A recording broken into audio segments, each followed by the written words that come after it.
주후 2022년 3월 24일 누가복음 23장 13절부터 25절까지 묵상 나눔하겠습니다. 예수님을 고발하는 사람들을 불러놓은 자리에서 빌라도는 3번이나 예수님에게서 죄를 찾지 못했다고 말합니다. 그리고 매질 후에 예수님을 풀어주겠다고 합니다. 하지만 무리와 많은 사람들은 투옥된 바라바를 놓아주고 예수님을 십자가에 못 박으라고 소리 지릅니다. 결국 빌라도는 그들의 뜻대로 예수님을 넘겨주게 됩니다. 오늘 예수님께서 빌라도에게 그리고 헤롯에게 갔다가 다시 빌라도에게 왔습니다. 빌라도는 예수님에게서 죄를 찾지 못했지만 많은 사람들이 예수님을 못 박으라고 합니다.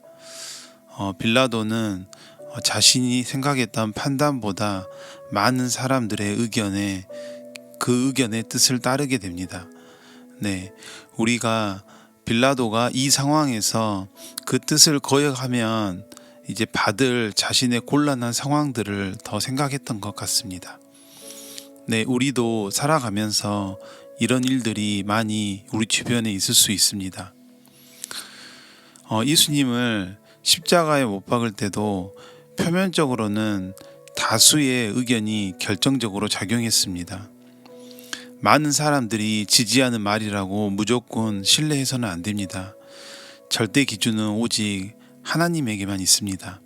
우리가 살아가면서 민주주의란 것이 우리 안에는 굉장히 익숙한 것이고 사실 우리 신앙생활에도 그런 부분들이 많이 작용을 하고 있습니다.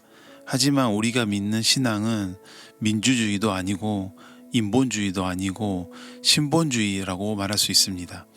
하나님 중심, 그리고 진리 중심, 복음 중심, 말씀 중심, 이것이 우리의 절대적인 기준이 되는 것이죠. 이 세상은 갈수록 사실 다수의 사람들이 진리를 외면하고 진리를 거역하는 길로 가고 있습니다. 우리가 그 가운데 우리가 가지고 있는 뜻을 굳건히 붙잡는 것, 이것이 우리가 흔들리지 않아야 하는 것입니다. 본디오 빌라도는 자신의 생각이 있었지만 많은 사람들의 뜻을 허용하게 됩니다. 이것이 우리 가운데, 우리가 살아가는 가운데 우리가 교훈으로 삼아야 하는 것입니다.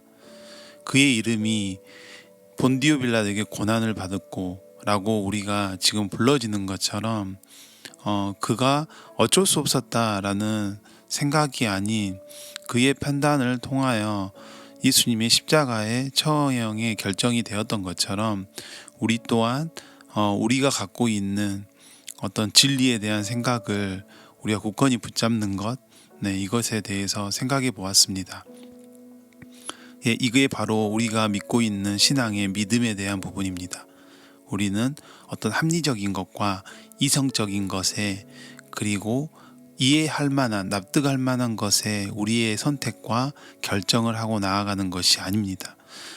그래서 우리는 진리 안에서 우리가 굳건히 그 기준을 잡고 살아가는 것입니다. 그러므로 하나님의 백성들은 어떠한 혼란과 압박과 상황 속에서도 단호하게 진리를 말해야 합니다. 진리만을 붙들겠다고 선언해야 합니다. 내 자신에게 선포해야 합니다. 이것이 가장 귀한 것이라고 우리가 믿음으로 하나님께 구해야 합니다. 우리의 연약함을 하나님께서 인도하시고 또 그것을 우리의 믿음을 지켜가기를 그리고 우리가 믿음이 더해가기를 우리는 구해야 하는 것입니다. 나는 지금 다수가 말하는 거짓을 따르고 있는가? 아니면 혼자서도 진리를 따르고 있는가? 아무도 나를 주변에서 인정하지 않을지언정 이 진리의 뜻을 쫓아가는가? 이것을 생각해 보는 오늘 하루가 되기를 소망합니다. 기도하고 마치겠습니다. 주님 감사합니다. 우리에게 비춰 주시옵소서. 우리가 세상은 흔들리고 사람들은 예수님이 없다고 말하지만 우리가 그 참 진리 가운데 머물게 하여 주옵소서. 주님 우리에게 은혜를 베풀어 주시고 우리가 그 진리 가운데 살아가며 주님을 통해서 오는 기쁨을 얻는 삶이 되게 하여 주옵소서. 예수님의 이름으로 기도합니다. 아멘.